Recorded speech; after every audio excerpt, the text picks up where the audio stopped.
1 रुपए में उद्योगपतियों को जमीनें दी जाएंगी। शायद अब ऐसा ही होने वाला है, क्योंकि अब झारखंड में भी बिहार मॉडल लागू होने वाला है। नहीं समझे तो हम बताते हैं। नमस्कार, आप देख रहे हैं टीवी 45 और मैं हूं कृष्णकांत। झारखंड सरकार अब बिहार की तर्ज पर उद्योग नीति बनाने जा रही है। इसे लेकर बिहार की उद्योग पॉलिसी की स्टडी की जा रही है। खनिज और प्राकृतिक संसाधनों को लेकर झारखंड को अमीर सूबा हमेशा कहा जाता है। भाषणों में नेता भी कहते हैं कि झारखंड के पास क्या कुछ नहीं है। आज से 25 साल पहले जब बिहार से झारखंड अलग हुआ तो हम बिहार की तरफ देखकर इतरा रहे थे, बलखा रहे थे, बिहार को चिढ़ा रहे थे। हमें गुमान था कि झारखंड में उद्योग लगेंगे, बिहार तो बाढ़ में बह जाएगा। लेकिन 25 साल बाद झारखंड को उसी बिहार की तरफ देखना पड़ रहा है। झारखंड में अब नई उद्योग नीति बनाने की तैयारी है। झारखंड की उद्योग नीति बिहार की पॉलिसी की तर्ज पर होगी। झारखंड के अधिकारी बिहार की उद्योग नीति की स्टडी कर रहे हैं, यानी हेमंत के झारखंड में नीतीश का बिहार मॉडल लागू होगा। रिपोर्ट देखिए, फिर चर्चा करते हैं। अगर मीडिया रिपोर्ट्स को सही माने तो वो दिन दूर नहीं जब झारखंड में भी उद्योगपतियों को 1-1 रुपए में जमीनें दी जाएंगी। हेमंत सोरेन की अगुआ सरकार झारखंड में भी अब बिहार की तर्ज पर नई औद्योगिक नीति बनाने जा रही है।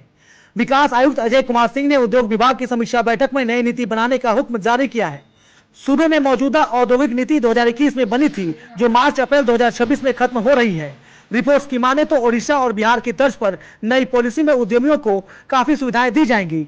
बिहार में अगस्त 2025 में औद्योगिक निवेश प्रोत्साहन पैकेज लागू हुआ था। झारखंड सरकार के अधिकारी बिहार की पॉलिसी की स्टडी कर रहे हैं।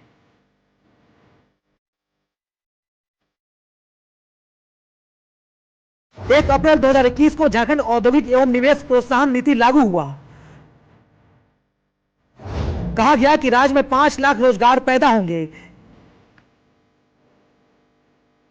1 लाख करोड़ से अधिक का निवेश आएगा, लेकिन ऐसा नहीं हुआ।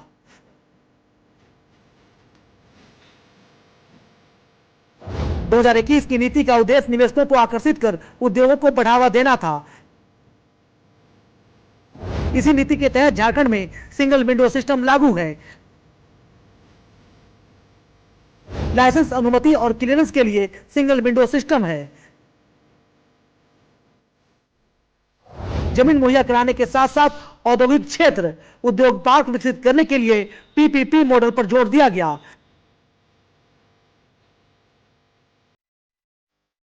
स्टाम्प शुल्क और रजिस्ट्रेशन शुल्क में 100% की छूट दी गई। अल्ट्रा मेगा परियोजना के लिए 75% प्रतिपूर्ति यानी रीइंबर्समेंट का भी प्रावधान है। एमएसएमई और बड़ी परियोजनाओं को नेट एसजीएसटी की 100% प्रतिपूर्ति दी गई है।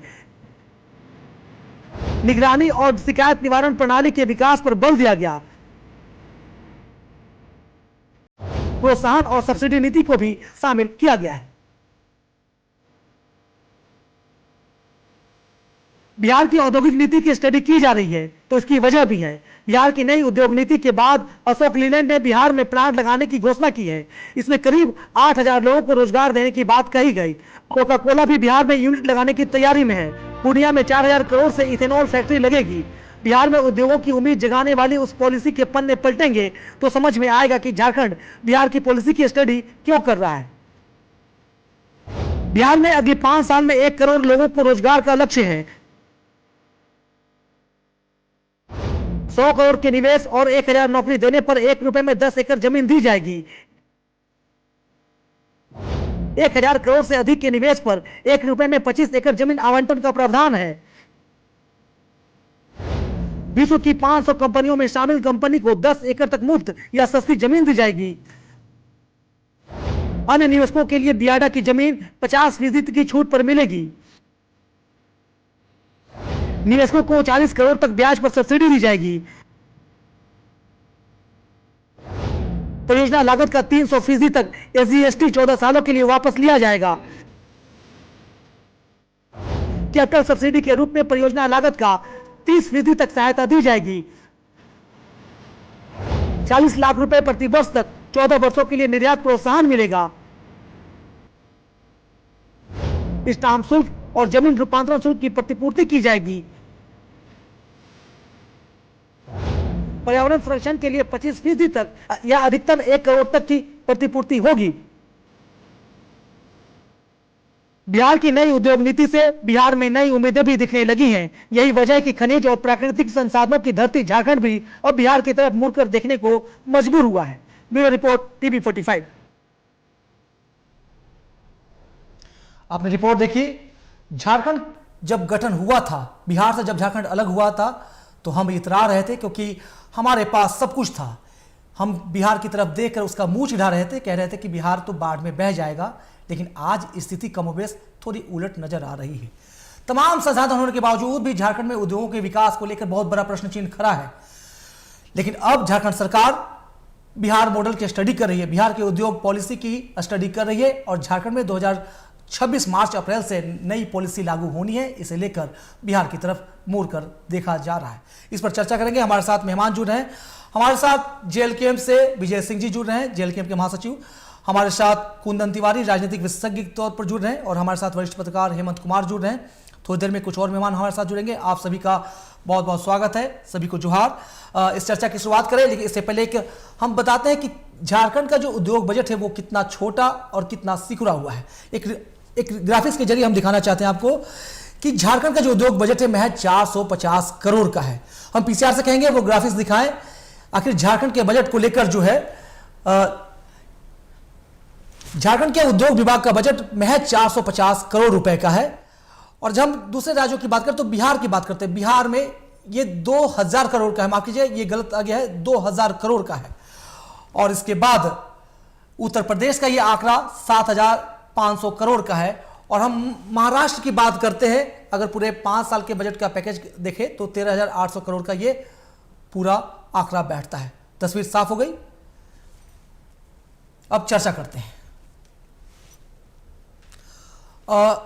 सबसे पहले मैं विजय जी आपके पास आता हूं। अभी हमारे साथ सरकार के कोई प्रतिनिधि नहीं है, लेकिन आप बिहार झारखंड को और बिहार को बखूबी समझ रहे हैं और कहीं ना कहीं बिहार को लेकर आज हमें देखने की जरूरत आ गई है। क्योंकि देखिए हाल के दिनों में बिहार में चुनाव हुआ, हम लोगों ने देखा कि विपक्ष किस तरह हल्ला कर रहा था कि वहां 1 रुपए में उद्योगों के लिए जमीन दी जा रही है। आज अगर बिहार की उद्योग नीति की स्टडी की जा रही है और उससे उम्मीदें बांधी जा रही है तो कहीं ना कहीं लगता है कि कोई कंफ्यूजन है या फिर अब नजरिया साफ हो गया है। क्या कहेंगे आप? पैनल में बैठे हुए सभी वरिष्ठ लोगों को और आपके दर्शकों को जोहार करता हूं। कृष्णकांत जी, बिहार मॉडल की चर्चा हो रही है, कहीं कहीं उड़ीसा मॉडल का भी रेफरेंस दिया जा रहा है। बट हम लोग कह रहे हैं कि 25 साल बीत जाने के बाद हम लोग इतने, जिसको कहते हैं कि हतोत्साहित हो गए हैं, इतने निराश हो चुके हैं। जो पॉलिटिकल सिस्टम अभी बना हुआ है झारखंड के अंदर, ये हमेशा रेप्लिकेशन पर क्यों जाते हैं कि हमको ये मॉडल चाहिए, हमको वो मॉडल चाहिए। शराब नीति इनको छत्तीसगढ़ की चाहिए, औद्योगिक नीति इसके पहले भी प्रभावित होकर के वो 2021 में वो लेकर के आए थे, जिसमें 5 लाख लोगों को रोजगार देने का लक्ष्य था। 1 लाख करोड़ रुपए के टर्नओवर का लक्ष्य रखा गया था। वो पूरी योजना टाई फिक्स हो गई। अब बिहार से इनको सीखने की जरूरत है। आपको पता है कि बिहार में उद्योगों की स्थिति ठीक नहीं। सर्वाधिक अगर पलायन किसी राज्य से है तो बिहार से है। बिहार के मजदूरों के दम पर देश के उद्योग चल रहे हैं। तो ये कौन सा मॉडल लेकर के आने की कोशिश कर रहे हैं? कुछ नहीं, पिछले दरवाजे से ये पैसा लेकर के 1 रुपये में जमीन देने की योजना बनाएंगे। कंपनी वाले सरकार और अधिकारियों से ज्यादा तेज है। वो निश्चित तौर पर अब सेटिंग गेटिंग कर रहे होंगे। उनको ये महक आ गई होगी कि सरकार नई पॉलिसी बना रही है, लोग अपने मनमाफिक पॉलिसियां बनवाएंगे। और हमको लग रहा है कि लेकिन इस पूरे भाग दौड़ में 20% पॉजिटिव रिजल्ट ओरिएंटेशन होगा, 80% में ये लोग गड़बड़ियां करेंगे। और यह मुमकिन है कि कंपनियों के इशारे पर उनके मन मुताबिक पॉलिसी बनेंगे, जिसमें पहले से लीकेजेस डाले जाएंगे और फिर एक घोटाला होगा, फिर बीच रास्ते में ये पॉलिसी बदलेंगे। आप रेफरेंस दे रहे थे, सरकार दूरदर्शी नहीं है, हम लोग बार बार कह रहे हैं। अभी आप उद्योग विभाग के बजट का आप कंपेरिजन कर रहे हैं। बिहार में जो 40% खनिज है, बावजूद इसके उद्योग विभाग का जो बजट है वो 450 करोड़। बिहार का बजट 2000 करोड़, यूपी का बजट है 7500 करोड़, आप महाराष्ट्र का बजट बता रहे थे 13000 करोड़। तो क्या हो रहा है? ये हमको लग रहा है कि ये विजनलेस गवर्नमेंट है, ये देखा देखी पॉलिसी बनाना चाहते हैं। लेकिन याद रहे कि जब कभी भी ये देखा देखी पॉलिसी बनाएंगे तो कुछ लोगों को पहले से भनक है। इनफैक्ट जिस तरह से वो जो दारू वाले मामले पे गड़बड़ हुआ, कंपनियों ने ही इनके पॉलिसी बनाई, अधिकारी बेईमानी करते हैं। और सरकार के मंत्री चुप होकर के भक्कू बन करके पैसा खा करके ऐसे नीतियों को मंजूरी देते हैं। 25 साल हो गया और 25 साल के बाद अगर हम लोगों की बोली ऐसी निकल रही है, इसका सीधा मतलब यह है कि राज्य को जिस ढंग से चौराहे पर लाकर खड़ा कर दिया है नीति नियंताओं ने, यहाँ के अफसरों ने और रेप्लिकेट करने वाले माइंड सेट वालों ने, हमको लग रहा है कि राज्य के लिए ये चीज ठीक नहीं। यहाँ के आईएएस और आईपीएस को अपना मॉडल लेकर के आना चाहिए था। ये जो लाखों रुपए का सैलरी उठाते हैं तो क्या ये नकल करने के लिए है क्या? इनका अपना बुद्धि विवेक नहीं है क्या? ये जो इकोनॉमिकल एक्सपर्ट बैठे हुए हैं आपके सरकार को जो एडवाइस करते हैं वो क्या कर रहे हैं? ये बार बार डिक्लेयर कर रहे हैं, कभी ये मॉडल लेके आएंगे, कभी वो मॉडल लेकर के आ रहे हैं। मान लीजिए कि अगर आप कहीं से इंस्पायर्ड हो रहे हैं, कोई पॉलिसी आपको प्रभावित कर रही है, तो आपको डिक्लेयर करने की जरूरत क्या है? क्या आप उड़ीसा मॉडल लाएंगे और बिहार मॉडल लाएंगे? ठीक है, आप स्टडी करें, आपको रिलेट करें, एनालिसिस करें और उसके आधार पर एक निचोड़ लेकर के आए और अपनी जरूरतों के मुताबिक और अपने राज्य के लोगों के हितों के मुताबिक का पॉलिसी बनाए। आप कंपनी फ्रेंडली पॉलिसी बना करके उद्योग को बढ़ावा देने की कोशिश कर रहे हैं। मैं ये नहीं कहना चाहता कि कंपनियों को सुविधा नहीं मिलनी चाहिए, मिलनी चाहिए, लेकिन ये 1 रुपये में जमीन के हम लोग खिलाफ है, ये नहीं होना चाहिए। अगर कंपनियों को जमीन अधिग्रहित करना है तो सरकार को अपने लैंड बैंक से जमीन नहीं देना चाहिए।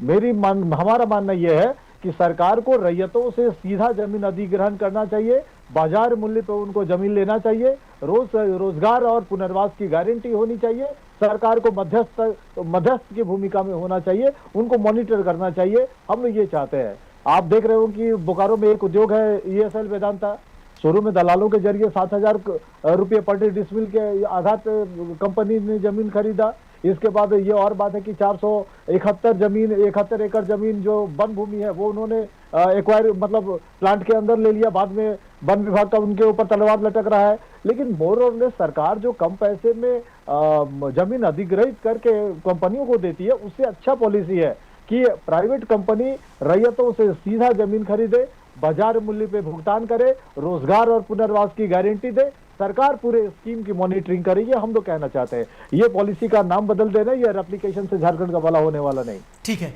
हमारे साथ कैसव बजाज भी जुड़ गए हैं। कैसव जी, आपका भी बहुत बहुत स्वागत है। जोहार। मेरा सवाल आपसे ही है कि क्या अब झारखंड को बिहार की तरफ देखना पड़ रहा है, या फिर झारखंड की अपनी पॉलिसी को लेकर जो कन्फ्यूजन था वो कन्फ्यूजन खत्म हो गया, अब जो है हेमंत सोरेन सरकार का नजरिया साफ हुआ है, इसलिए वो बिहार की तरफ और बिहार के उद्योग पॉलिसी को देख रहे हैं?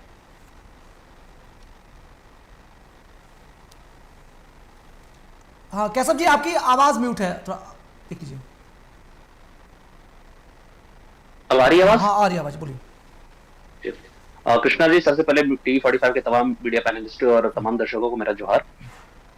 देखिए, अभी जो बात हमारे जेएलकेएम के प्रवक्ता महोदय बड़े भाई विजय सिंह जी जो कह रहे थे, कॉपी करना, किसी राज्य की पॉलिसीज को कॉपी करना, देखिए इस पर झारखंड की राज्य सरकार तो बिलीव नहीं करती है। देखिए, कॉपी करना एक अलग बात हो सकती है, किसी स्टेट को स्टडी करना एक अलग बात हो सकती है। आप किसी पॉलिसी को जब बनाने जाते हैं, किसी भी राज्य की पॉलिसी, नॉट जस्ट झारखंड, आप किसी भी स्टेट में कहीं पे भी आप पॉलिसी बनाने जाते हैं तो आप हर स्टेट के उसके प्रीवियस परफॉर्मेंसेस को या उनकी पॉलिसीज को आप स्टडी करते हैं।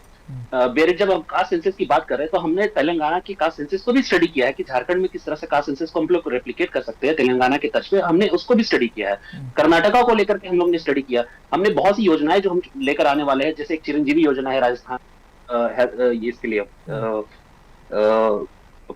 हेल्थ के रिगार्डिंग हमने एक राजस्थान में बहुत क्रांतिकारी योजना चलाई थी, उसको कॉपी कर रहे हैं हम लोग कि 10 लाख तक का जीवन बीमा या स्वास्थ्य बीमा योजना हम लोग झारखंड राज्य में उपलब्ध करा सके। तो उसको हमने वहां से स्टडी करने का प्रयास किया, उसको लागू करने की, किस तरह से हम उसको झारखंड के स्टेट में लागू कर सकते हैं, कहां से हम फाइनेंशियल इम्प्लीकेशंस और फाइनेंशियल सपोर्ट ले सकते हैं। तो एक लागू करना, एक स्टडी करना और कॉपी करने में फर्क होता है। तो इसको इस तरह से ना देखा जाए कि झारखंड बिहार की तरफ नजरें गड़ा के बैठा कि बिहार में जैसे पॉलिसी डेवलप हुई है। झारखंड के परिप्रेक्ष्य, झारखंड का डेमोग्राफी, झारखंड स्टेट की अपने रेवेन्यू जनरेशन, उसके माइंस, मिनरल्स कंप्लीटली डिफरेंट है, पूरे देश से एकदम अलग है। यहाँ के लिंग्विस्टिक लैंग्वेजेस कंप्लीटली डिफरेंट, यहाँ के लोगों का रहन सहन कंप्लीटली डिफरेंट है, यहाँ का per capita income completely different है। तो ऐसा नहीं है कि ये सरकार और सरकार में बैठे पदाधिकारीगण इस चीजों को नहीं जानते हैं, या इस सरकार में बैठे जो हमारे मंत्री हैं वो इन सब चीजों से वाकिफ नहीं है, बिल्कुल वाकिफ है। जब हम और आप वाकिफ है तो ऐसा नहीं है कि सरकार में बैठे बड़े पदाधिकारी, अब सरकार में हमारे मंत्री और तमाम जो बड़े जो सूबे के जो बड़े नेता हैं उन्हें इस चीज की जानकारी नहीं, निश्चित रूप से जानकारी। और इस चीजों को लेकर के इसके मद्देनजर ध्यान में रखते हुए हम पॉलिसीज को फॉर्मेशन करने वाले हैं। आगे जो पॉलिसीज जो भी डिफरेंट झारखंड राज्य के लिए बनेगी, निश्चित रूप से ये झारखंड को, एमएसएमई को यहाँ पे आने वाले जो हमारे जीएसटी या सीजीएसटी का जो छूट है, इस छूट को लेकर जो 2021 में छूट दिया गया है, उसको और मद्देनजर ध्यान में रख करके जिस तरह से झारखंड राज्य को रॉयल्टी और बकाया जो जीएसटी का भी जो रॉयल्टी और बकाया बाकी रह गया है, उस चीज को भी देखना होगा कि कहीं ना कहीं झारखंड के राजस्व में इस चीज का नुकसान ना हो, और हम लोग मैक्सिमम मैक्सिमम बेनिफिट हम अपने राज्य के एमएसएमई स्मॉल स्केल इंडस्ट्रीज को दे सके, नए स्टार्टअप्स को देख सके, क्वांटम स्टार्टअप्स को हम लोग प्रमोट कर सके। अभी हमारे माननीय तेलंगाना के हमारे डिप्टी चीफ मिनिस्टर झारखंड के दौरे पे आए हुए थे, उनकी वार्ता भी हुई हमारे माननीय मुख्यमंत्री हेमंत सोरेन जी के साथ क्वांटम स्टार्टअप्स को लेकर के, उस पर भी हमारी झारखंड सरकार काम कर रही है तेलंगाना की सरकार के साथ। तो निश्चित रूप से जहां से भी जिस तरह के सपोर्ट हम लोग ले सकते हैं, जिस तरह से हम लोग उनकी पॉलिसीज को स्टडी कर सकते हैं और उसको झारखंड के परिप्रेक्ष्य में किस तरह से लागू कर सकते हैं, उसको एक पॉजिटिव साइड की तरफ से देखना चाहिए, ना कि नेगेटिव साइड की तरफ से कि लूटपाट और लूट खसोट। देखिए ये एक कंप्लीटली डिफरेंट मुद्दा है। इस चीज को आप डेवलपमेंट के साथ ना जोड़े। जब भी कोई चीज, नए प्रोजेक्ट्स उतरेंगे, नई चीजों का इम्प्लीकेशंस होगा, नई चीजें पॉलिसी फ्रेमवर्क को बनाया जाएगा, तो निश्चित रूप से उसका एक गुड साइड एंड एक बैड साइड होगा। उस पर डिस्कशन हो सकता है, उसको हम लोग बातचीत करके, वार्ता करके उस चीजों को, उस लूप होल्स को हम लोग क्लियर कर सकते हैं। विपक्ष की पार्टियों का काम है कि उसमें से जो भी अगर कोई पॉलिसी बनती है, पॉलिसी गलत बन रही है, पॉलिसी में किस तरह के लूप होल है, तो उसको चिन्हित करे, जनता को बताए, सरकार को बताए। निश्चित रूप से ये सरकार उस पर बात करने को परिपक्व है, हम चर्चा करने को परिपक्व है, और जो भी पॉलिसीज बनेगी झारखंड के राज्य के लोगों के हितों के लिए बनेगी, ना कि किसी और के लिए, ना कि कंपनियों के लिए, ना कॉर्पोरेट्स के लिए। यही कारण है कि जब भी झारखंड में आप देखिएगा, पिछली सरकारों को देख लेकर किस तरह से झारखंड मोमेंटम के नाम पे जमीनों का और खदानों का आनन फानन तरीके से लूट खसोट मचाया गया। 300 फर्जी कंपनियां बनाई गई, रातों रात ये कंपनियां बनाई, उनके साथ एमओयूज तक साइन कर दिया गया। तो लूट खसोट किन पार्टियों ने किया है, किन लोगों ने झारखंड राज्य को लूटने का काम किया, एटीएम मशीन के द्वारा इस्तेमाल किया, और हमारी सरकार कितनी परिपक्वता के साथ, प्रतिबद्धता के साथ आगे बढ़ रही है। One by one, step by step हम ये चाहते हैं कि निश्चित रूप से प्राइवेट कंपनीज आए, इंडस्ट्रियलाइजेशन हो, उसको प्रमोशन मिले, लेकिन यहाँ के रैयतों के साथ, यहाँ के विस्थापितों के साथ किसी तरह का अन्याय नहीं हो, इस चीज को सुनिश्चित करना हमारी सरकार की प्रतिबद्धता है। उस चीज को लेकर के हम लोग आगे सुदृढ़ रूप से आगे बढ़ रहे हैं, और आने वाले समय में जो भी पॉलिसीज बनेगी वो झारखंड लोगों के हितों के लिए बनेगी। ठीक है, कैसा भी देखिए, सरकार को तमाम चुनौतियों का अंदाजा है, उसकी जानकारी है, और उन चुनौतियों को ध्यान में रखकर ही सरकार अपना बजट तैयार करती है, अपनी पॉलिसी तैयार करती है। हाँ, मानते हैं कि झारखंड और बिहार बहुत मामलों में जुदा है, लेकिन इसके बावजूद भी आप देखिए ना, जो मौजूदा झारखंड की का उद्योग नीति है, जो झारखंड की उद्योग नीति है, इसमें 5 लाख, अगर मैं सही हूँ तो 5 लाख रोजगार पैदा होने की बात कहे गए थे, और 1 लाख करोड़ से अधिक का निवेश की बात कही गई थी। ये सब अभी भी अपने लक्ष्य से बहुत दूर दिखता है। साफ तौर पर हम हेमंत जी के पास आते हैं। जी विजय जी, कुछ कहना चाहते हैं संक्षेप में? बिल्कुल, मैं संक्षेप में कहूंगा, जिस लक्ष्यदार भाषा के जरिए केशव राजा जी अपनी सरकार को डिफेंड कर रहे हैं, आपके जानिब से कृष्णकांत जी, मैं केशव राजा जी से एक सवाल पूछना चाहता हूं कि 2021 की जो औद्योगिक नीति थी वो क्यों विफल हुआ और नई पॉलिसी लाने की जरूरत क्यों पड़ी, सिर्फ ये इतना बता दें। ठीक है, इसका जवाब हम जब उनके पास दोबारा आएंगे तो जरूर लेंगे। हेमंत जी, मेरा आपसे ये सवाल है, देखिए कि झारखंड का बजट 1,45,400 करोड़ रुपए का बजट है, और इसमें उद्योग के लिए 450 करोड़, आपको कितना जस्टिफाई लगता है? क्योंकि झारखंड को लेकर हम हमेशा कहते हैं कि यहाँ उद्योग को लेकर तमाम संभावनाएं हैं, तब सब कुछ यहाँ है, इसके बावजूद आपको लगता है कि कहीं ना कहीं सरकार 450 करोड़ के बजट के साथ उद्योग विभाग के साथ न्याय कर रही है, नहीं कर रही है? बताइए। आपका ऑडियो म्यूट है, आप ऑन कर लेंगे अपना, हेमंत जी।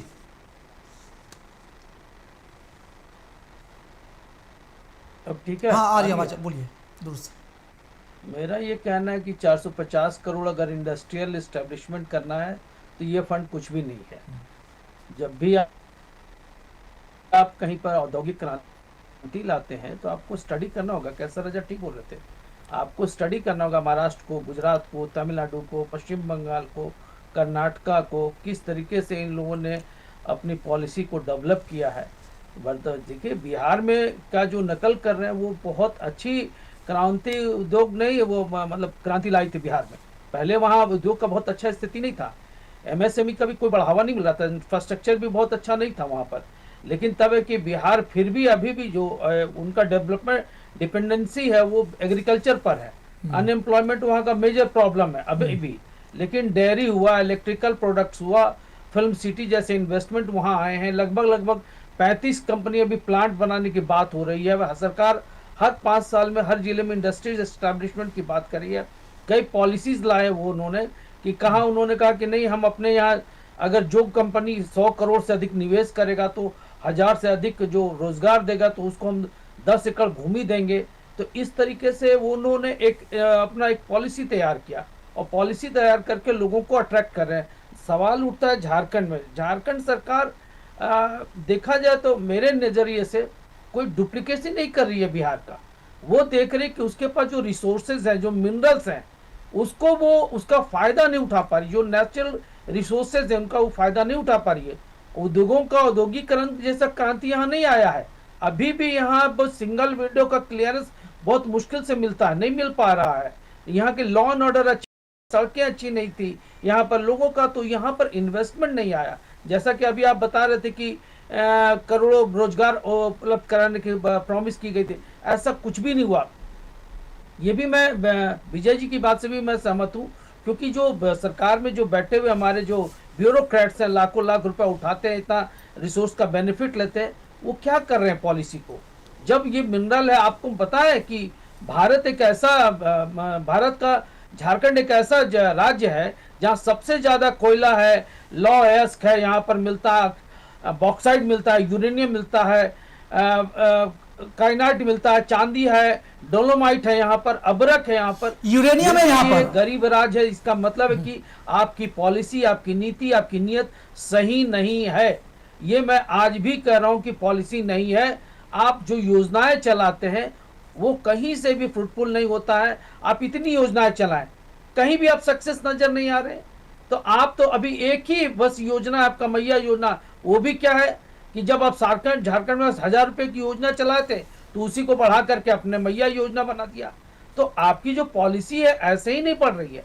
आप जो 25-26 में 5.5 लाख करोड़ रुपया का आपका अनुमान है आपका बजट का, और घरेलू जीडीपी भी इतना पहुंचाने की जो बात आप कर रहे हैं कि भाई उसमें हम 7.5% की वृद्धि ले आएंगे, कहां से ले आएंगे, कैसे ले आएंगे, इसका कोई भी ट्रांसपेरेंट प्लान या ब्लूप्रिंट आपके पास नहीं है। तो आप कह सकते हैं कि ये किसी भी कीमत पर सिर्फ अट्रैक्ट करने वाली बात है, लेकिन फ्रूटफुल नहीं होगा मेरे नजरिए से। ठीक है कुंदन जी, थोड़ा आप नजर डालिए और ये बताइए कि झारखंड के प्रोस्पेक्टिव में किस तरह की पॉलिसी चाहिए, क्योंकि यहाँ पर जमीन का मसला है, यहाँ पर सीएनटी एसपीटी एक्ट का भी मसला है और तमाम चीजें हैं।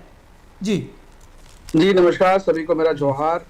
देखिए, मैं एक छोटे से मसले से शुरुआत करूं। मेरे गांव में एक फैक्ट्री है। वो फैक्ट्री कुछ दिनों पहले जेएलकेएम के पार्टी ने धरना देकर बंद करा दिया। मेरे गांव से करीबन 400 से 500 लोग रोजगार पाते थे वहां से। सभी लोग रोजगार नहीं पा रहे हैं। अब फैक्ट्री के वहां से एक पीआर जारी किया गया कि भाई अगर हम किसी प्रकार की गड़बड़ी करते हैं, क्योंकि उसमें एक जातीय मामला निकल कर आया था, मैं कह देता हूं एकदम साफ साफ, और उन्होंने पीआर पे कहा कि अगर हम किसी भी तरह की गड़बड़ी में पाए जाते हैं तो हमारी फैक्ट्री को हम आज से बंद कर रहे हैं। अगर आप साबित कर दें तो हम अपनी इस फैक्ट्री का जो भी कमाई हिस्सा है, दयाल ने घोषित किया पीआर पे, अपने पीआर बॉन्ड पे क्लियरली घोषित किया कि वो कमाई हिस्सा हम जिस प्रकार से देने की आप बात कर रहे हैं उस प्रकार से हम देंगे।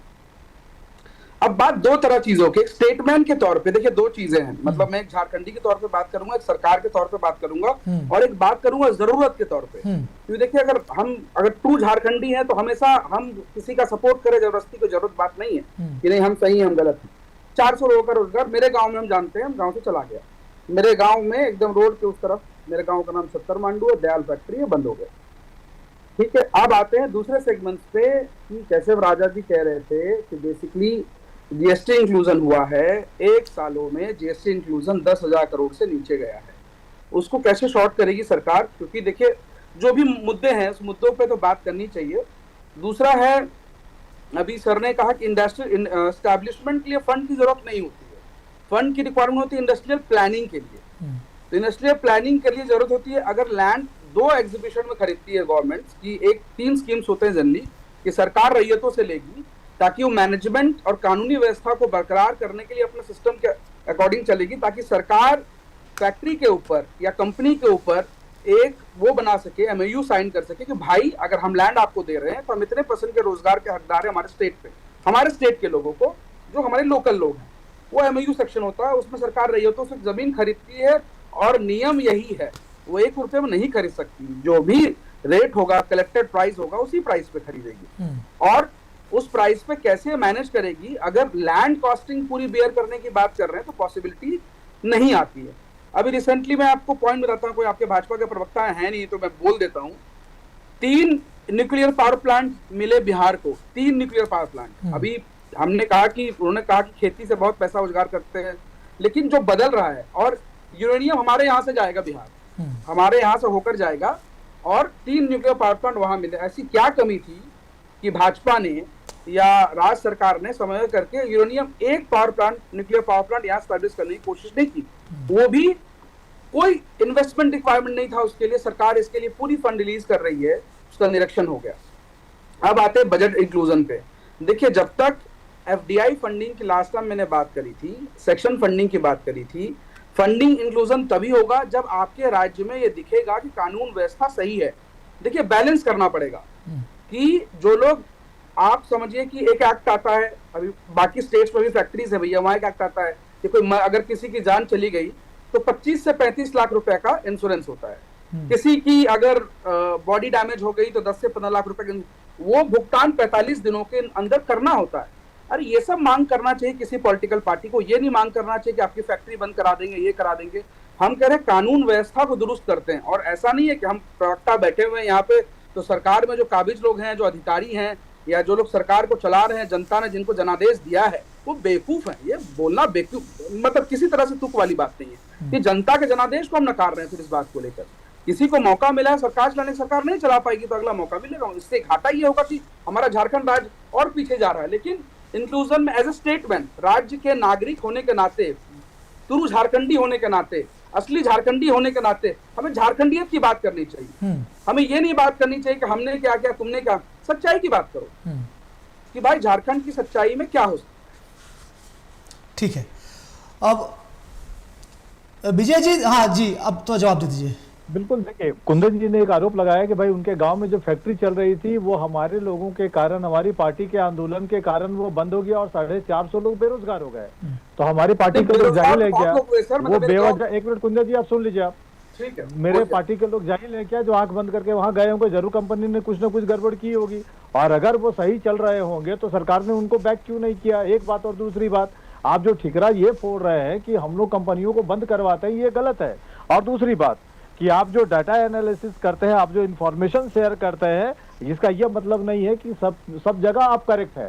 तो दूसरी चीज में बहुत इंपॉर्टेंट है, आपसे कहना चाह रहा हूँ, आप जेएलकेएम के प्रति अगर पूर्वाग्रह से अगर ग्रसित अगर है तो फिर मुझे कुछ नहीं कहना। नहीं तो जिस तरह से आप सरकार को बैक कर रहे हैं कि सरकार जाहिल नहीं है, सरकार को जनादेश मिला हुआ है, तो सरकार को क्या शराब घोटाला करने के लिए जनादेश मिला हुआ है? सरकार अगर नौकरियों के लिए एमओयू कर रही है तो कितने बिहारी और दूसरे राज्य के लोग घुस रहे हैं यहाँ पे नौकरियों में, यह भी आपको जानकारी होना चाहिए। तो आप अगर एक्सपर्ट एनालिसिस अगर आप करते हैं तो हर चीज के हर पहलू पर आप विचार करें, ठीक और है, इसके बाद आप बात करें। आप विजय जी, अब हम बात करेंगे। ठीक है विजय जी, आपने काउंटर दे दिया। ठीक है, ठीक है, एक सेकंड। देखिए, मैंने ये भी कहा कि भैया मांग करे ना सरकार से। मैं सरकार से मांग करे? एक सेकंड 25 साल हो गया। अरे बोलने की तो देती, तो लोग भिखारी बन गए।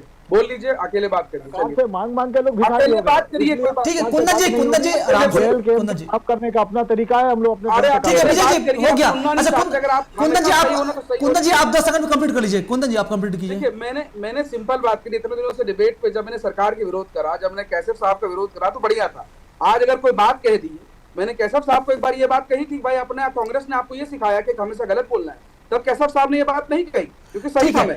ठीक है, चलिए, हो गया। सरकार से ये लास्ट लाइन, सरकार से ये मांग करे ना कि जो फैक्ट्रियों में मजदूरों के लिए, रैयतों के लिए जो सेगमेंट ऑफ कानून है उसके लिए धरना करे ना। अगर आप विरोध करेंगे कंपनी और फैक्ट्रीज का तो भूल जाइए कि हमारे यहाँ कोई आएंगे। ठीक है, इसी के लिए हम लोग अपनी बात को उठाते हैं। सरकार आज तक अनसुनी कर रही थी, झारखंडियों का प्रताड़ना हो रहा था, इसलिए जेएलकेएम का उदय हुआ और जेएलकेएम अपने तरीके से कंपनी को नहीं बंद करिए ना सर, आप सरकार सवाल उठाइए, कानून व्यवस्था के खिलाफ मत जाइए, काम नहीं करेगी कानून से। और कानून आप नहीं बनाएंगे, कानून सरकार बनाती है, वही तो बोल रहा हूँ, हम लोग काम करते हैं, आप इसलिए नहीं पाते, नहीं बनाएंगे। जेएलकेएम अपने अनुसार नहीं चलेगी, जेएलकेएम अपने अनुसार चलेगी। ठीक है, चलिए कैशव जी, मैं आपके पास आता हूं। विजय जी का आपसे एक सवाल था कि आखिर नई उद्योग नीति की जरूरत क्यों पड़ रही है। हालांकि सरकार विभाग का यह कहना है कि जो 2021 में जो उद्योग नीति बनी थी वो उसकी अवधि 2026 तक थी, इसलिए विभाग समय समय पर अपनी उद्योग नीति में पॉलिसी चेंज लाता है। तो इस चीज़ का भी आप जवाब दीजिएगा। और एक सवाल आपसे ये भी है, झारखंड में स्पेशल इकोनॉमिक जोन या इस तरह की तमाम चीज़ों की लेकर कवायद क्यों नहीं होता।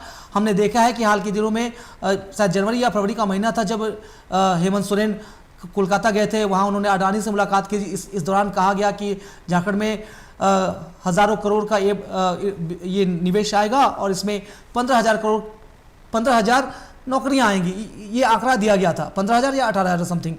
तो इन तमाम चीज़ों को लेकर आपको लगता है कि स्पेशल इकोनॉमिक जोन जैसे कवायद करने होंगे? और दूसरी बात ये कि केंद्र के साथ भी रिश्ता बेहतर बनाकर कुछ पैकेज लेना होगा। देखिए, मैं सबसे पहले विजय सिंह जी के सवालों का जवाब दे देता हूँ। जी, उनका सवाल ये था कि नई पॉलिसी बनाने की आवश्यकता क्यों पड़ी है।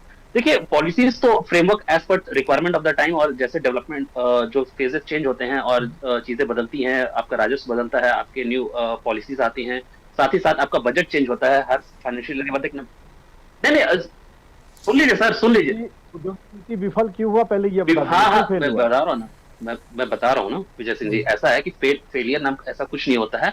आप एक टारगेट सेट करते हैं, टारगेट आप अचीव कर पाते हैं या टारगेट आप अचीव नहीं कर पाते हैं। दो चीजें होती हैं, या तो आप टारगेट अचीव करेंगे तो टारगेट अचीव नहीं करते।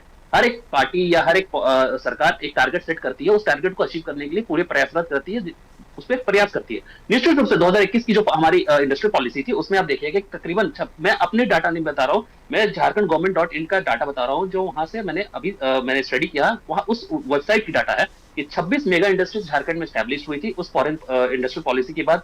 104 लार्ज इंडस्ट्रीज स्टैब्लिश हुई, 18,000 के आसपास एमएसएमईज इंडस्ट्री स्टैब्लिश होती है, और तकरीबन इन सभी को मिला लीजिएगा तो 28,000 करोड़ के आसपास रेवेन्यू जनरेशन होता है, पूरे इन्वेस्टमेंट होता है झारखंड राज्य में।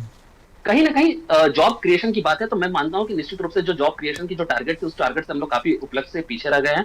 इसी को लेकर के हमने 2021 में एक पॉलिसी भी, जो लोकल कैंडिडेट्स एम्प्लॉयमेंट पॉलिसी भी हमने लेकर आया था, एक्ट लेकर आया था, जिसमें जो विस्थापित नौजवान युवा है, जो लोकल नौजवान युवा है, उनको वहीं के क्षेत्रों में जो प्राइवेट कंपनीज है, जैसे ESL वेदांता की जब बात कर रहे थे, और इस तरह की तमाम ऐसी प्राइवेट कंपनीज जो प्राइवेट इंडस्ट्रीज है, जो वहाँ के लोकल कैंडिडेट्स को, लोकल टैलेंट्स को अपने जगह नौकरियों पे रख सकते हैं। नौकरियों पे रखने का एक कानून बनाया गया था, सख्ती से इस कानून को लागू कराया जा रहा था, जिसमें भारतीय जनता पार्टी और तमाम ऐसे कई विपक्षी दल इसमें इसके अगेंस्ट जाकर के माननीय हाईकोर्ट के में अपने पिटीशन डालते हैं और उसके खिलाफ स्टे ऑर्डर ले आते हैं। तो निश्चित रूप से कानून सरकार इस पर अपनी लड़ाई लड़ रही है, उस एक अलग पहलू है।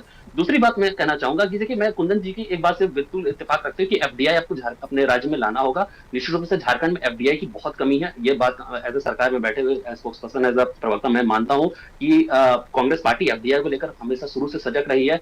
FDI को पहली बार भारत देश में लाया भी हमने ही था, PV नरसिम्हा राव जी ने इसकी शुरुआत की थी, उसके बाद मनमोहन सिंह जी ने एक स्टेप आगे बढ़ते हुए FDI में क्रांति लाई, और निश्चित रूप से देश में इंडस्ट्रियलाइजेशन, एक इकोनॉमिक बूम आया, जिस बूम को हम सबने महसूस भी किया था। और हर एक जो एक आम भारतीय टाटा और बजाज के स्कूटर पे, चेतक के स्कूटर पे जो था, उस तक एक कार तक पहुंच गए, वो टाटा नैनो तक पहुंच गया। तो निश्चित रूप से ये इकोनॉमिक डेवलपमेंट था FDI का, एक FDI जैसे प्रोजेक्ट्स का भारत में आना काफी जरूरी है। मैं मानता हूं कि झारखंड राज्य को FDI बिल्कुल मिलना चाहिए। कुंदन जी की इस बात से मैं बिल्कुल इत्तेफाक रखता हूं, और मैं सरकार में से भी जो मैं अभी इस बात को मैं पूरी जनता के साथ, झारखंड राज्य की जनता के साथ इस चीज को मैं कहना भी चाहूंगा कि हमारी सरकार FDI को लेकर के ज्यादा सुचारू रहेगी, ज्यादा सजग रहेगी। मैं इस बात को लेकर के अपने पार्टी आला कमान में भी इस बात को लेकर मैं मीटिंग में मैं रखूंगा कि निश्चित रूप से FDI पर पुरजोर दिया जाए, और FDI को एक बार जो एक एंगल है उस चीज पर भी हम लोग विचार विमर्श करें कि झारखंड राज्य में FDI को किस तरह से हम लोग पुनर्जीवित कर सकते हैं। अच्छा, इस चीज को कैसे जस्टिफाई करेंगे कि 1,45,400 करोड़ के बजट में आप 450 करोड़ रुपया उद्योग विभाग को देते हैं? देखिए, मैं इस चीज को लेकर के मैं कंप्लीटली मैं टेक्निकल, ये पहलू है 1 लाख जो भी 1,20,000 करोड़ का जो हमारा बजट है और उसमें जो एलोकेशन है 450 करोड़, ये कंप्लीटली टेक्निकल पार्ट है। मैं इसकी जानकारी नहीं रखता हूँ कि ये एलोकेशंस होते कैसे हैं और झारखंड राज्य में इंडस्ट्रियल पॉलिसी को लेकर किस तरह से एलोकेशंस होते हैं। इस चीज की ज्यादा जानकारी जो टेक्निकल एक्सपर्ट्स है वो दे पाएंगे। जहां तक मैं जानता हूँ कि अगर इसमें जो 450 करोड़ निश्चित रूप से कम है, इसमें वृद्धि होनी चाहिए। इंडस्ट्रियल झारखंड एक अपने आप में खनिज उत्पादक राज्य है। जब खनिज का और हमारे मिनरल्स जब हमारे राज्य से ही निकल के अलग राज्यों में जाते हैं और वहाँ की इंडस्ट्रीज को हम लोग फुल प्रूफ और सप्लाईज दे रहे हैं, तो निश्चित रूप से झारखंड राज्य में इंडस्ट्रीज को सेटअप करने के लिए इतने कम पैसे से तो नहीं होने वाला। हेमंत जी सही बोल रहे थे कि झारखंड राज्य को अपने बजट को बढ़ाने की आवश्यकता है और कई पहलुओं पर देखने की आवश्यकता है कि हम इंडस्ट्रीज को यहाँ पे कैसे ला सकते हैं। कुछ चैलेंजेस हैं, जमीन के चैलेंजेस हैं, कहीं पे जो कुछ बातें आ रही थी कि जो भी क्षेत्रीय पार्टियां या कुछ ऐसी होती है जो लोकल गैंग्स होते हैं, जो कंपनियों को ऑपरेट करने में परेशानियां क्रिएट करते हैं, वो नहीं चाहते हैं कि कंपनियां सुचारू रूप से ऑपरेट करें। मैं ये नहीं बोलता कि कंपनियां बहुत दूध की धुली हुई हैं, इस चीज का खामियाजा हम सब भुगत रहे हैं। हम सब ने देखा है कई राज्यों में हमारी भी सरकारें रही हैं, किस तरह से कंपनियां दोहन करती हैं, आम आदमियों का दोहन करती है, विस्थापितों का दोहन करती है। हम सबने देखा, झारखंड राज्य इसका जीता जागता एग्जाम्पल है। इस चीज को रिपीट ना हो, इस चीज को ज्यादा जरूरी है कि हमारी सरकार इस चीज पर प्रतिबद्ध है कि ये चीज दोबारा रिपीट ना हो। हम मजबूती कानून, जो भी हम पॉलिसीज बनाए, जो भी एमओयूज हम कंपनियों के साथ साइन करें, उसमें निश्चित रूप से इस चीज को डिफेंड किया जाए कि विस्थापितों का डिफेंड ज्यादा हो, वहाँ के लोकल के जो नागरिक है उनके रैयतों की, उनकी जमीनों के हुकूक और उनकी जो अधिकार है उसकी डिफेंड हम लोग कर सके। साथ ही साथ जो भी जो पॉलिसीज है, उस पॉलिसीज का पूरा लाभ झारखंड के राज्य को पहला मिले, उसके बाद किसी भी राज्य को या किसी भी नेशनल सेंट्रल हमारी जो सरकार है या सेंट्रल में जो हमारी एजेंसी है, सेंट्रल में जितने भी हमारे जो भी मापदंड है उसको मैच करें। लेकिन 6 साल की सरकार हो गई है, अगर पार्ट 1 पार्ट 2 मिला ले तो, और 6 साल में एफडीआई को लेकर ज्यादा कुछ हमें दिखता नहीं है। हालांकि अब जब पार्ट 2 की सरकार, हेमंत सोरेन जी 17 फरवरी को दूसरी बार अपनी विदेश यात्रा पर जा रहे हैं, उम्मीद की जानी चाहिए कि कुछ ठोस मिले। जी कुंदन जी का एक सवाल से जवाब नहीं दे पाए सरकार की तरफ से, मैं दे देता हूं जवाब जी। 450 करोड़ प्लानिंग अमाउंट है, इंडस्ट्रियल प्लानिंग अमाउंट है, इंडस्ट्रियल लगाने का अमाउंट नहीं है। इंडस्ट्रीज लोन से लगते हैं और जो सेगमेंट प्लान कॉस्ट है ये ठीक है, इससे हम करीबन नहीं भी तो 50 इंडस्ट्रीज लगा सकते हैं, इससे कोई दिक्कत नहीं है सेगमेंट अमाउंट कॉस्ट पे, सरकार ने ठीक रखा है। पॉइंट ये नहीं है, पॉइंट क्या है, जो आपने एक बात कही थी अडानी वाली पॉइंट, अडानी जिस दिन मिले थे उसके 3 दिनों के बाद अडानी की एक सोबर कंपनी धनबाद में ताला मार दिया गया था। ताला मारने के बाद उन्होंने एक नोटिस दिया सरकार को खुद ही कि हम आपके यहाँ लॉ एंड ऑर्डर के कारण काम नहीं कर पाएंगे, ठीक है, और इसके लिए कोई इंडस्ट्रियल सेगमेंट नहीं है। और वो ताला क्यों मारा गया, अगर मैं फिर बोलूंगा इस बात को तो बोलेंगे कि मैं पूर्वाग्रहित वाली बात नहीं, मैं झारखंडी के नाते बोल रहा हूँ। हर बार हर व्यक्ति का सहयोग करना सही बात नहीं है। हुआ था ऐसा इंसिडेंट, अगर बोलिएगा तो मैं इंटरनेट पर खोल के आपको दिखा भी दूंगा इस फोन पे। पॉइंट यहाँ पे ये है कि इंडस्ट्रियल अगर आप स्टेट में लाना चाहते हैं तो सबसे पहली चीज है industrial corridor, skill movement for the local people, ताकि इंडस्ट्रीज कभी ये ना लिख सके ब्लेम में कि हमारे लोग स्किल्ड नहीं। और जहां बात है रैयत की कॉस्टिंग की, तो लैंड एक्ट में तेलंगाना से अगर आपने स्टडी किया है तो लैंड एक्ट में आप लैंड खरीदने छोड़ के अब लीज पे ले लीजिए और उसकी रेंटिंग व्यवस्था कर लीजिए, ताकि एक व्यक्ति को रेंट मोड पे पैसा महीना का मिलते रहे और उस सेक्शन में चलता रहे, ताकि उसकी सेगमेंट उसके लोग जीते रहे, ताकि ये रही थोड़ा प्रॉब्लम सॉल्व हो जाएगा।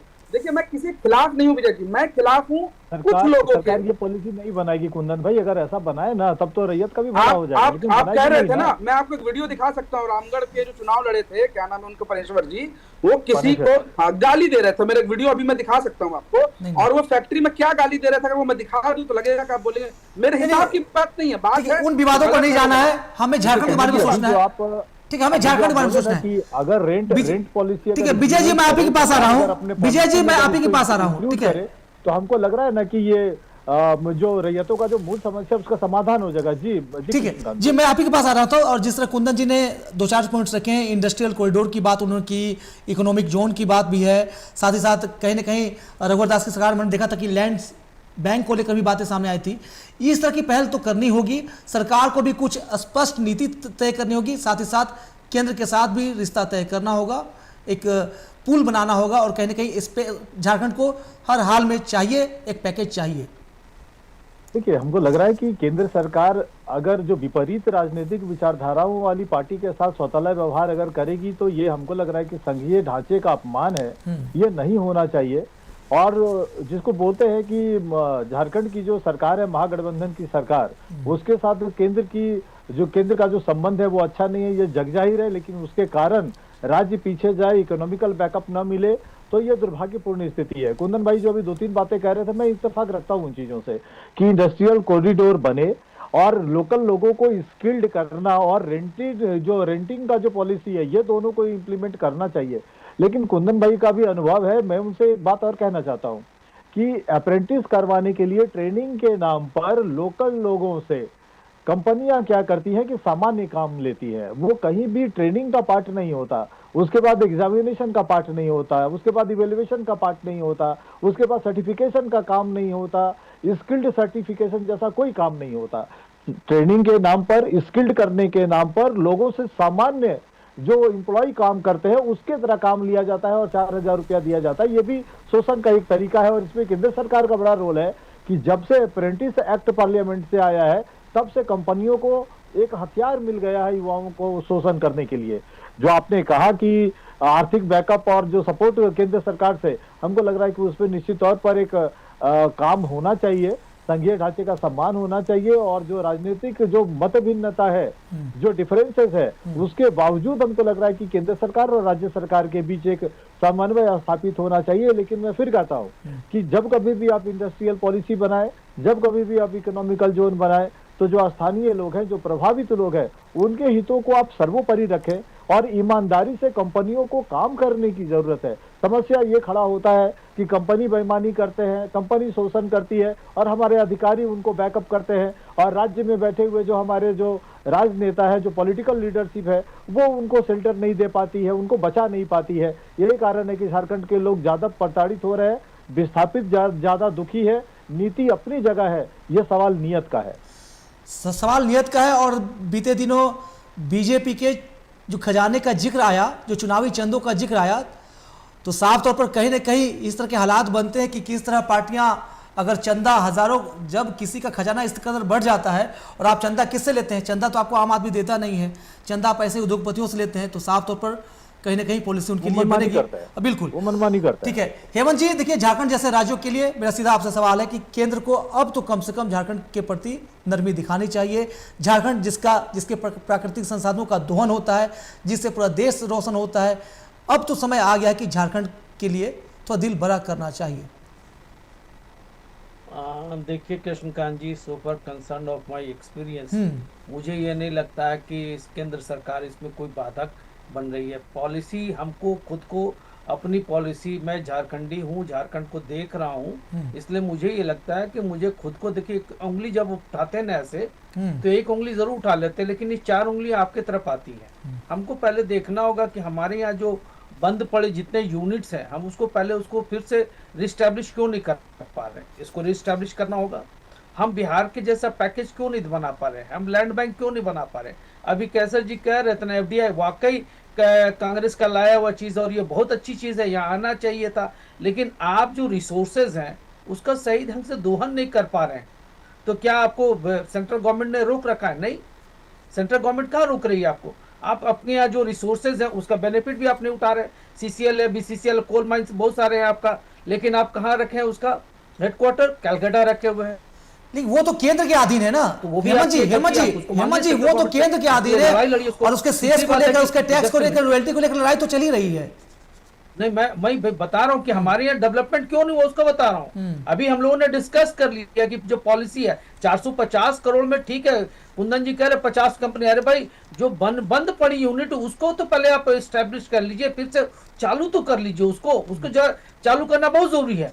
अभी देखिए आपको क्या करना है कि स्टार्टअप इंडिया, मेकिंग इंडिया जैसे के तहत आपको उस तर्ज में काम करना चाहिए। क्यों नहीं करना चाहिए, इससे भी आप स्टडी कर सकते हैं। आखिर गवर्नमेंट ऑफ इंडिया अगर आगे डेवलप कर रही है तो आप उसको स्टडी कीजिए ना। अभी तो कैसे जी बता रहे थे, स्टडी जब आप करेंगे और उस तर्ज पर आप करेंगे तो आपको डुप्लीकेसी का रिजल्ट भी मिलेगा, क्योंकि नकल में भी अकल चाहिए ना। तो हम तो उसका इस्तेमाल नहीं कर रहे हैं। झारखंड में जितना रिसोर्सेज हैं उसको हम ठीक से दोहन नहीं कर पा रहे हैं। Single Windows online verification clearance easy process नहीं है। हेमंत जी फिर से वही कहूंगा, जो भी रिसोर्सेस है उस रिसोर्सेस को केंद्र का अधिकार होता है, वो केंद्र के अधीन होता है और उसके लिए राज्य को लेकर कई बाधाएं हैं और हम देख रहे हैं उन बाधाओं को लेकर किस तरह केंद्र और राज्य के बीच लगातार जीत बरकरार है। हेमंत जादव बोल रहे हैं कि भाई झारखंड से यूरेनियम जाएगा और बिहार में एक चीज मुझे समझाने की कोशिश कीजिए। जो आपने कहा कि सेंट्रल गवर्नमेंट आपको रोक रही है, ये बात बताइए हमको कौन सा। हेमंत जी को पूरा कर दीजिए, उसके बाद हेमंत जी को पूरा कर दीजिए। हाँ छोटा सवाल सर जी। यूरेनियम जाएगा झारखंड से अभी निकल के बिहार, हो गई है फैक्ट्रीज, 3 जिलों में सेटअप हो गया है nuclear power plant. Nuclear power plant क्या झारखंड डिजर्व नहीं करता है? तो केंद्र सरकार के अधीन है। मैं ना आपको 50 बता सकता हूँ, वैसे अगर केंद्र सरकार को देना होता तो ये तो जाएगा झारखंड से ना, यूरेनियम निकलता हमारे यहाँ जादूगोड़ा से है, वहां के लोग ग्रसित होते हैं, उनके सेगमेंट का CSR भी नहीं आता उन फैक्ट्रीज से। तो सर अगर मान लीजिए केंद्र सरकार को सिर्फ हाँ कर देना नहीं होगा, इसका भी दायित्व बनता है। राज्य सरकार फेलियर है, लेकिन केंद्र सरकार भी बड़े भाई के रूप में हाथ नहीं पकड़ रही है सर। और इसमें मैं एक चिंता ये भी जोड़ रहा हूँ कि जिस तरह हाल, इसमें एक पॉइंट मैं ये भी जोड़ रहा हूँ कि जिसके हाल के दिनों में सरेंडर 1 को लेकर जो भी चीजें हुई है, राज्य सरकार की तरफ से जो भी पहल किया गया सुप्रीम कोर्ट तक डेडलाइन के बाद, इस चीज को भी सरकार की सोच तो दिखती है। बोलिए कृष्णकांत जी, जी अभी भारत के ऊपर अमेरिका ने टैरिफ लगाया ना, और भारत ने बिना कोई हंगामा किए हुए उनके टैरिफ को यूटिलाइज करने के लिए बहुत सारे ऐसे एक्शन उठाए जिससे अमेरिका बहुत विचलित हो गया। आप ब्रिक्स की पॉलिसी को समझ पा रहे हैं? ब्रिक्स एक ऐसा पॉलिसी हुआ जो उसके डॉलर को गिरा देगा। जो अमेरिका सोना रखा हुआ पूरी दुनिया का, तो वो पॉलिसी आप भी करिए। आपके पास मिनरल है, यूरेनियम मत दीजिए। अभी देखिए अडानी आपके पास है गोड्डा में इलेक्ट्रिसिटी डेवलप करता, बंगला को हेमंत जी टेक्निकल पॉइंट टेक्निकल पॉइंट को समझिए। जो नेचुरल रिसोर्सेज है उसमें केंद्र का अधिकार है। मैं जवाब देता हूं। सर सुनिए, अमेरिका में टैरिफ लगाने से कुछ नहीं किया, ब्रिक्स सेगमेंट में टैरिफ लगाने का घाटा अमेरिका को हुआ। उनके कॉस्ट तो वही बात तो आपको बता रहा हूँ, हेमंत जी आप लीक से खड़े मोदी सरकार क्या की? अरे भाई आप मैं नहीं समझे, मैं मोदी की बात नहीं कर रहा हूँ, मैं ये कह रहा हूँ अमेरिका क्यों आखिर भारत की तरफ झुका। हम वो देखिए हेमंत जी बैकडोर से भारत अमेरिका के साथ बात करता रहा। हेमंत जी बैकडोर से अमेरिका भारत से बात करता रहा। बैकडोर चैनल बातचीत की चैनल खुली रही। समझना चाहते हैं और रसिया के साथ तेल की खरीद को लेकर हम कितना पीछे आए ये भी इस मैटर में आप नहीं समझना चाहते, लेकिन आप झारखंड के इंडस्ट्रियल पर आ जाइए, उस पर अगर आप नहीं जाना चाहते नहीं रोक सकती है हेमंत जी एक स्थिति जान लीजिए। हेमंत जी इतना हम लोगों को भी पता है कि जो भी नेचुरल रिसोर्सेज है उस पर केंद्र का आधिपत्य है। बात मत बताइए आप क्या आप हेमंत सोरेन जो बोलते हैं भी कॉस्ट पे राज्य सरकार नहीं रोक सकती है, ये पता है? मैंने आपको क्या बोला? कोयला नहीं रोक सकती राज्य सरकार। मैंने कहा जो रिसोर्सेज आपका है उस रिसोर्सेज का पूरा बेनिफिट उठाइए। कैसे? आप उठा कहाँ रहे हैं? आप तो दे रहे हैं, आप उसको उठाने का वजह यूज करिए अपने यहाँ। मैं वही बता रहा हूँ, मतलब कि अभी गोड्डा में आपके यहाँ इलेक्ट्रिसिटी हो रही है, आप बेचने का परमिशन क्यों दिए? एस्टैब्लिश आपके यहाँ हुआ ना अडानी का गोड्डा में, तो आप आकर्षित के लोगों को पैकेज दीजिए। गलत इन्फॉर्मेशन क्यों दे रहे हैं? गलत ट्रैक क्यों ले जा रहे हैं मैटर को? मैटर यहाँ पर है इंडस्ट्रियल डेवलपमेंट झारखंड में क्यों नहीं हो रही है? तो झारखंड अपने टर्म में बोलिएगा, आप अपने टर्म में बोलिएगा तो समझ में आएगा हमको भी आप क्या बोल रहे हैं। मैं ये कह रहा हूँ आप कुछ बोलेंगे और गलत बोलते जाएंगे तो कहीं तो रोकना पड़ेगा ना। ठीक है आप अपने समय बोलिएगा। अगर लगता है कि मैं गलत बोल रहा हूँ तो छोड़ देते हैं, फिर आप ही लोग डिस्कस कीजिए। में कितने एंकर काम कर रहे हैं? अगर आपको लगता है कि मैं गलत बोल रहा हूँ जो बोले तो कम से कम सुनना चाहिए। हेमंत जी पूरा कीजिए, बात पूरी कीजिए बस जल्दी। जब सुनेंगे इन्हें बीच में टोकेंगे तो जल्दी पूरा कीजिए। हाँ पूरा कीजिए जल्दी। अब सवाल उठता है कि अगर हम बिहार के जैसा इंडस्ट्रियल डेवलपमेंट चाहते हैं तो हमको वो पॉलिसी अपनाना होगा जो बिहार अपना रही है। तो अपनाने में क्या है, हमारे पास रिसोर्सेज, हम पूरा रिसोर्सेज को यूज करें, हम फंड का डिमांड करें। हम इतने बड़े 1,45,000 करोड़ के ऊपर में 450 करोड़ से इंडस्ट्रियल डेवलपमेंट ले आएंगे या क्रांति कर देंगे, ये बात कहना बहुत अच्छा लगता है सुनने में, लेकिन ये इंप्लीमेंट नहीं होगा। आपको अपने बजट से आप अपने हिसाब से सोचेंगे तो नहीं होगा। आपको पब्लिक के हिसाब से या इंडस्ट्री जो सेटअप करते हैं, निवेशक जो आपके यहाँ आएंगे उनके हिसाब से सोचना होगा। पहले तो आपको अपनी सोच में परिवर्तन लाना होगा कि भाई हम जिस हिसाब से डिमांड कर रहे हैं या जो सोच रहे हैं कि हमारे यहाँ एस्टैब्लिशमेंट होगा, तो आप उस हिसाब से नहीं सोचे जिस हिसाब से इंडस्ट्रीज आपके यहाँ एस्टैब्लिश करना चाहता है। हेमंत जी आपकी बात आ गई। और देखिए इसके लिए अब जिम्मेवारी जवाबदेही तय करनी होगी। जिम्मेवारी जवाबदेही यहाँ की सरकारों की है और यहाँ की सरकारों में सभी की भागीदारी रही है, चाहे बीजेपी हो, कांग्रेस हो, जेएमएम हो, सबकी भागीदारी रही है और जिम्मेवारी जवाबदेही तय करनी होगी। कैसव जी अब जवाब दीजिए। देखिए, बहुत सी बातें जो हेमंत सिंह कह रहे थे पूरा मिसगाइडेड बातें थी कि सरकार मतलब झारखंड की सरकार, तो क्या हम लोग सीसीएल खुद से बना ले, बीसीसीएल खुद से बना ले और खुद ही अपनी खुद की माइनिंग करने लगते हैं और सारे रेवेन्यू और सारा जनरेशन और पूरा कोयला हम ही लोग करते हैं, हम ही से आके खरीद लीजिए आप लोग। झारखंड एक काम करेंगे, केंद्र सरकार हमसे ही आके करेंगे। हेमंत जी अब उनको बोलने दीजिए, बहुत कम समय है। हेमंत जी बहुत कम समय है, अब उनको बोलने दीजिए। गलत चीज, गलत इन्फॉर्मेशन मत दीजिए। तो आपने क्या बोला और आप क्या मीनिंग? ठीक है, हेमंत जी, आपकी बातों का हेमंत जी, तर्क, please। आपकी बातों का तर्क यही निकल रहा है। हेमंत जी, नहीं नहीं, वो गलत निकाल रहा है ना आपके, या तो आप नहीं समझे हेमंत जी, या please, समझना नहीं हेमंत जी, चाहे। please, बोलने दीजिए। मैंने यहाँ बैठे सभी मीडिया पैनलिस्ट यही समझ रहे हैं जो आप नहीं, समझाना गलत चाह रहे हैं। समझ रहे हैं। अगर आप गलत समझ रहे हैं तो आप गलत है भाई। हेमंत जी प्लीज कैसम जी को बोलने दीजिए, बहुत कम समय है, समय जाया चलेगा, आपस में बहस करेंगे। इंडिया का ठीक है, सबसे बड़ा कोल माइन आपके पास है और ठीक है, आप अभी भी हेमंत गरीब है। जी। क्यों? आप चलिए। सोचिए कि आप क्यों गरीब चलिए हैं। ठीक है, बोलिए कैसम साहब, बोलिए। खुद हेमंत जी सोचिए, प्लीज पहले कैसम जी को बोलने दीजिए उंगली प्लीज। उठाना बड़ा आसान होता है दूसरे पर।